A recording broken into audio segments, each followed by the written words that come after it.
YouTube world? My name is Nicholas Montez, and you're watching my YouTube channel, The Teenage Movie Critic, and welcome back to my YouTube channel, everybody. And today we're going to be doing another video today of celebration of television. And for the television show we're celebrating today is The Avengers, Earth's Mightiest Heroes. This is an animated Marvel show for the Avengers that came out back in 2010, 13 years ago. So, and I saw this show about 4 years ago. It was like the week when I first got Disney Plus. I was sick, and fun fact, I'm actually sick as of this moment. And I was scrolling through Disney Plus, seeing what was on there, and I saw that show, and I was like, you know, everybody's saying this show is great, and so I decided to watch the first episode to see if I was going to get into it, and I was initially hooked, and I pretty much watched the entire series since, and now I'm sitting here talking about the show. So let's break this show down. And this is probably gonna be the longest celebration of celebration of television video I've ever done. So bear with me, and you'll probably enjoy my opinions on this show as well.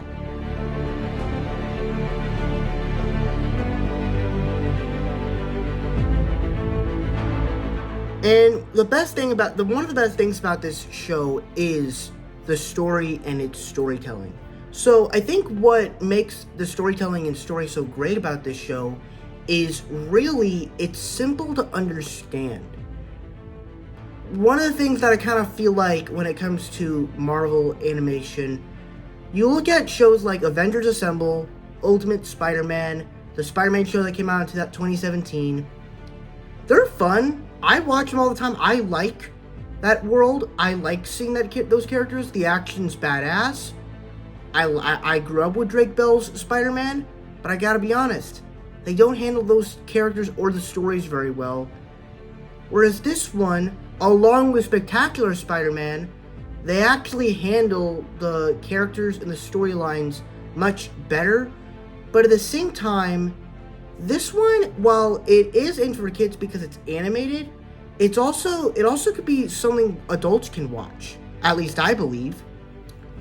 As the first 2 episodes, the show starts off and you have basically this breakout of every single villain we're about to see throughout this whole series break out of this large prison. And while that's the big threat, that's not even the big threat. Graviton is this big threat that needs to be stopped. That ties in Nick Fury's past. But Graviton is the character that brings the Avengers together.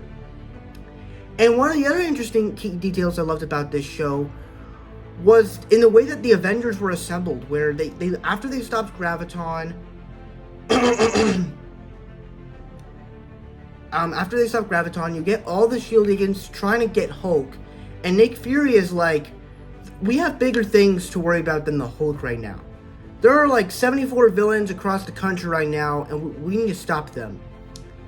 And you see Iron Man, and he's like, and Fury's right. We're not gonna work for Shield, but we're gonna work together as a team. We can stop a villain by ourselves, but 74 alone, no.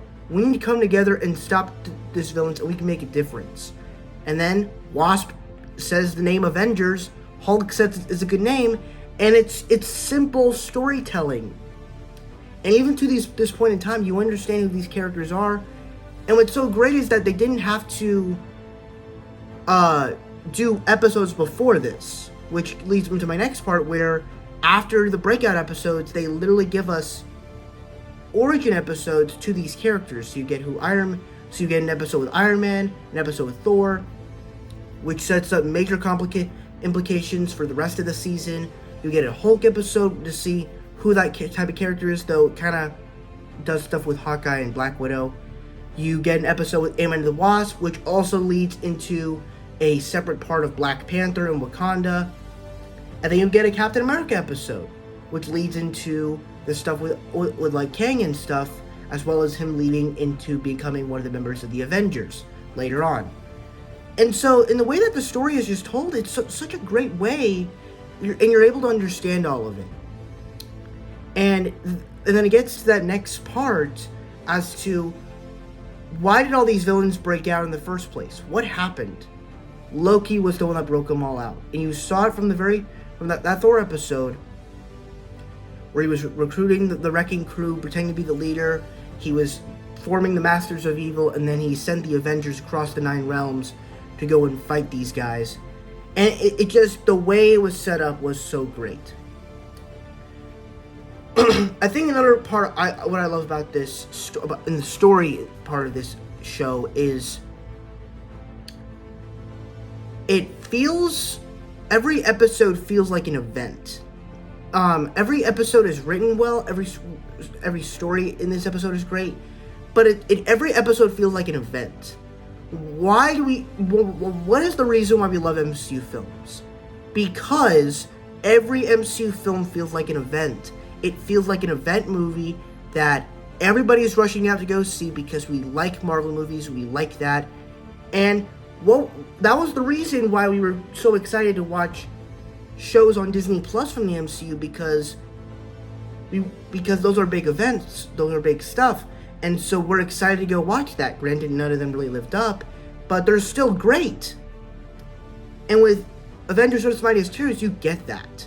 And in the way they do this, you're able to get the Avengers going on these awesome missions and fighting these crazy-ass bad guys, where you get to see them fight Frost Giants, you get to see them fight Kang, you get to see them fight the Wrecking Crew, you get to see them fight all these different creatures and monsters, you get to see them fight Ultron, AIM, Hydra, all this cool stuff, and it's awesome. I don't even know if it really defies logic, because these are who the characters are supposed to be. It's fun, it's exciting, and I love it. And then even when it gets, and now I think that kind of suffers and then at the same time you also introduce new characters, even adds the roster throughout it, and then introduces great new villains, and even in the way that's comic book accurate.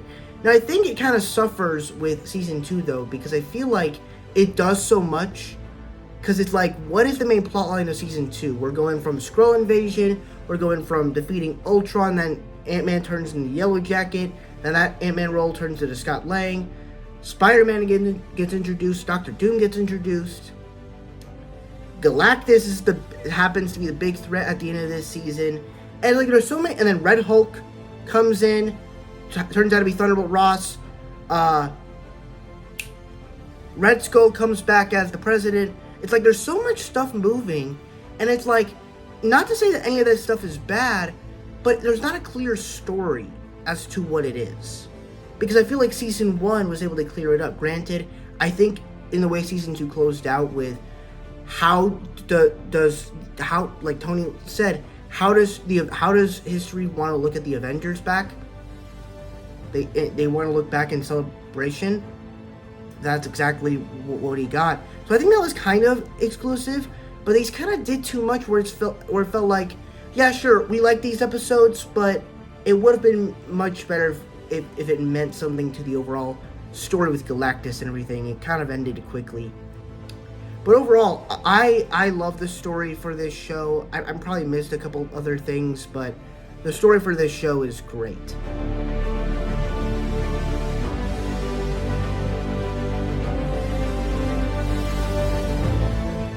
Now, this is another one that I honestly just absolutely love. This is the thing that I absolutely love, where they handle the Avengers. And I probably would say this is better than the way they handle the characters in the MCU.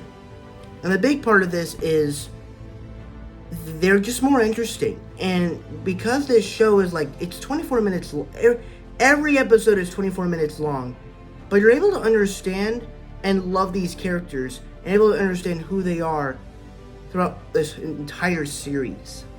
And they do it so simple. It's part of that simple storytelling that's able for children and adults to understand. Where you get Iron Man, Tony Stark, like he's literally the first character that appears in the show with "Talk to Me, Jarvis," and he's so cool. He builds technology. He's this guy who builds suits and fights crime and fights terrorists from his technology, and he's just so great. You get Steve Rogers, Captain America.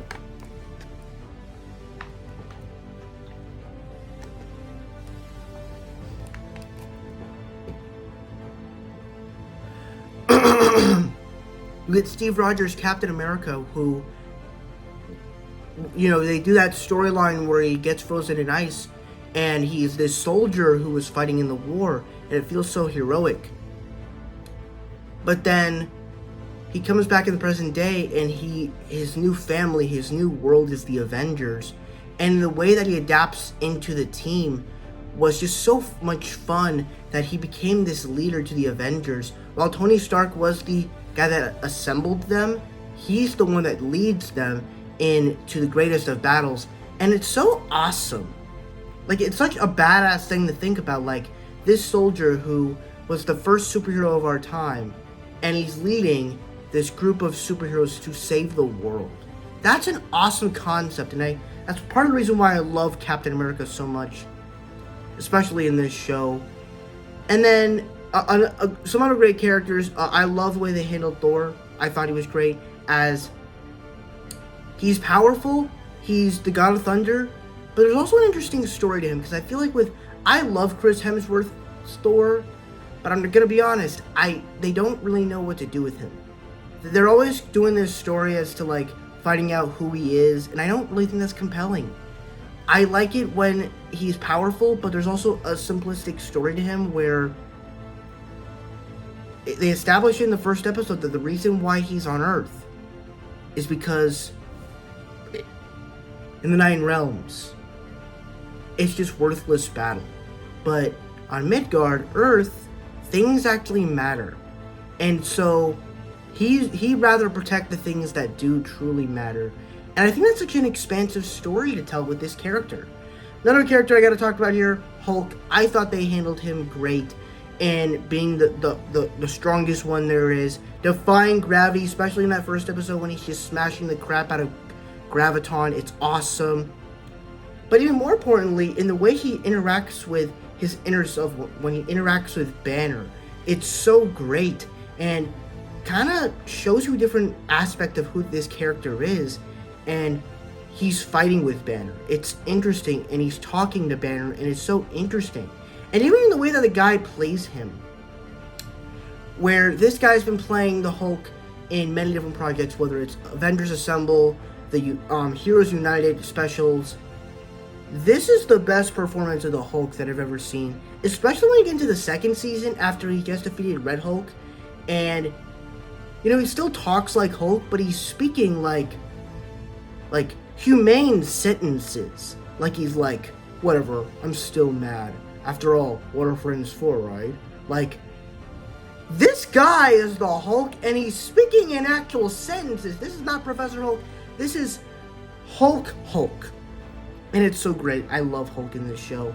Other characters you gotta talk about in this show is Ant-Man and the Wasp, who in this show are Hank Pym and Janet Van Dyne, which I absolutely loved. Because in the MCU, we're known for them to be the retired characters of Ant-Man and the Wasp, and they're just the retired ones, played by Michael Douglas and Michelle Pfeiffer. I liked them in the MCU, but it would have been much better to see them as Ant-Man and the Wasp and to see what their adventures were like back then. But with their characters, with Ant-Man and the Wasp in this show, they do such a great story where Ant-Man, Hank Pym, he's so invested into science that, they're fighting this mold creature created by Arnim Zola, and Hank is just so invested into what this moldy creature is. And it's like, it's interesting, but that he's not supposed to act like that, especially since he's fighting a supervillain. And it's so interesting. But at the same time, with Hank Pym, you can tell that he doesn't want to be the superhero. He doesn't really think of himself as a superhero, but he still helps out. And I love that story arc that he created Ultron, because in the MCU, Ultron was created by Tony Stark. Now in this show, Ultron turns bad, and he has doubts for that, and that sets him up to be Yellow Jacket. And I was thinking about this story the other day where we heard about in the Ant-Man movie, Michelle Pfeiffer, Janet Van Dyne gets trapped in the quantum realm for 80 years, something like that. And Scott asks Hank, why don't you wear this suit? I can't. last time I wore it, it took a toll on me. I wondered if, because if you saw in What If, he was wearing the Yellow Jacket suit, and you could tell it took a toll on him. I wonder if he probably became, like, he regrets losing his wife, and so he decided to become the Yellow Jacket. I wonder if that would have become a more interesting story, and Hope Van Dyne had to stop her father. That would have been a more interesting story, but they didn't do that, so I'm not disappointed, though. But even Janet Van Dyne, she's a simp. She's a simple character, but I also love the way they handled her character and just being this fun, energetic person who wants to help out, who wants to save the world, and loves being this superhero. She's fun, she's great. Some other characters to talk about here. I love the way they used Hawkeye in this show. Everybody talks about how Hawkeye is just a worthless Avenger. He doesn't matter. Watch Avengers with Mightiest, and I'll prove you wrong. He's awesome in this show, and what's so great is that he's kind of one of the characters that actually saves the Avengers most of the time, which is kind of impressive when you think about it. So maybe in the next Avengers movie, he's probably going to be the one to save them. Who knows? And then you get Black Panther, which I thought the way they handled him was actually really well done. That they didn't, that's the thing about this show. They didn't adapt anything. They just put the stuff that was in the comics to the screen and they made it work. And I absolutely loved it. And then you also got Miss Marvel and Vision, which I don't really have too much to say about them because I didn't really watch much of season 2 this past week, but I do like them as characters. I just kind of see them as visual flair that's on the screen. I don't really like them all that much, but they're fine characters. But that's it for the way they handled the Avengers on this show.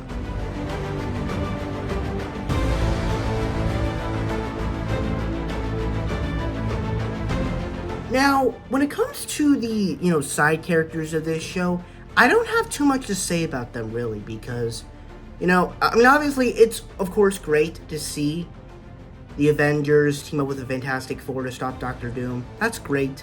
And it's, of course, fun to see the Avengers interact with the Fantastic Four. It's great. Even characters like Iron Fist and Luke Cage showing up, Wolverine showing up. It's fun. War Machine. It's good. I liked it. But for some reason, none of the new side characters that were in this show that weren't actually Avengers, none of them really made a big impact on me. Now, as to why they didn't, I don't know. I don't know why.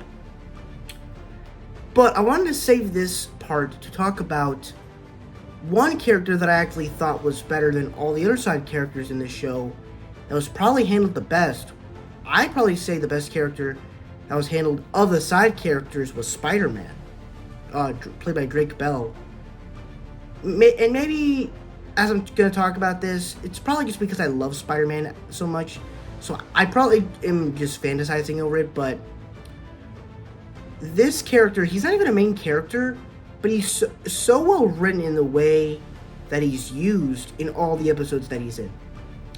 So you get him introduced in Along Came a Spider, where it's the episode after the Secret Invasion when the Avengers are back together. And the world hates Captain America now because of the speech that he gave on TV of selling them out to an alien race called the Skrulls. And you see Tony Stark, and he's talking to J. Jonah Jameson about it, and basically saying that you're making Cap look bad, but you also been doing the same thing to Spider-Man for years. And so basically they want to set up a interview with Betty. Jonah sends Betty Brant and Peter Parker to have an interview with Captain America, but then they get ambushed by the Serpent Society to break out Cobra and Viper. And you get Captain America, Spider-Man, Quartermain, and half of the Serpent Society underground along with some civilians. And you get this little moment where Spider-Man senses something. He goes to Cap and says, "Hey, I have a sense about these things, but it's not the tunnel collapsing. It's something around us, and I think it's the Serpent Society back there. And then he starts to have a little chat with Cap about, Cap, you're not defending, how are you not defending yourself? Are you not upset about this? Everybody's hating on you, like, what's going on? And Cap gives him the speech of his life. He's like, they say worse things about you, as was established in the beginning of the episode. And really, if you know the Spider-Man character, you know how Spider-Man is. J. Jonah Jameson is known for making Spider-Man look bad.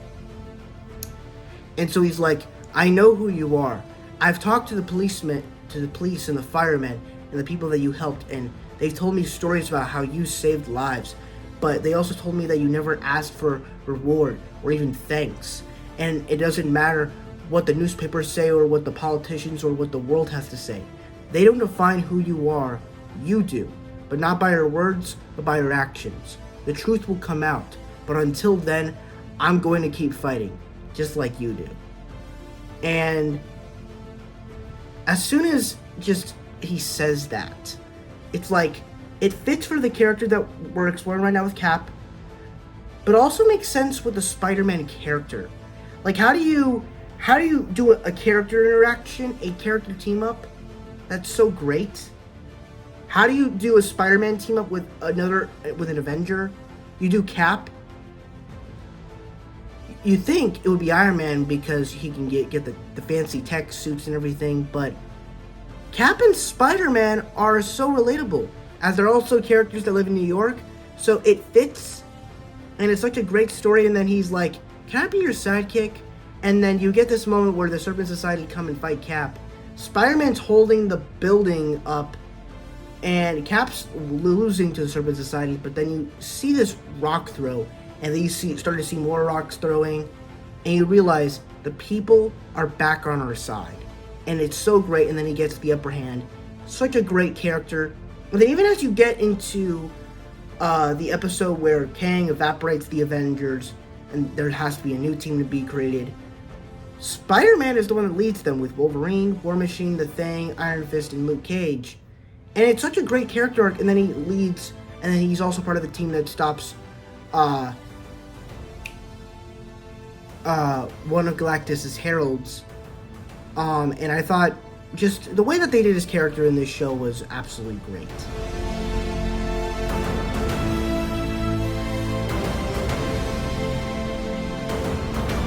Now, much like the other superheroes, I don't have too much to say about the villains. I think I love the way they're animated. I love the way that it builds into action. I will say the big thing I loved about when it came to the villains, the big villain I was really impressed with was Loki, because, don't get me wrong, I love Tom Hiddleston in the role, but I gotta say, I have a soft spot for I have a soft spot for this version of Loki, because I love Loki when he's this menacing character, when he is this guy who does the worst, and you see him do really terrible things in this show, as he is like destroying the Avengers, he kidnaps his brother. Even the fight scenes with him and Thor is great. And the fact that he actually breaks Captain America's shield into a million pieces, though he gets it repaired from Wakanda technology, it's so crazy, and that's what makes him such a menacing villain. And then even to think that the Isle of Silence doesn't even eradicate him, it's so crazy. So I loved the way Loki was handled in this show.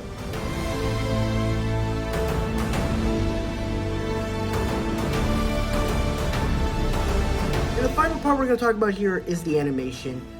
Unlike Ultimate Spider-Man and Avengers Assemble, the animation in these past couple of Marvel shows are a bit weird.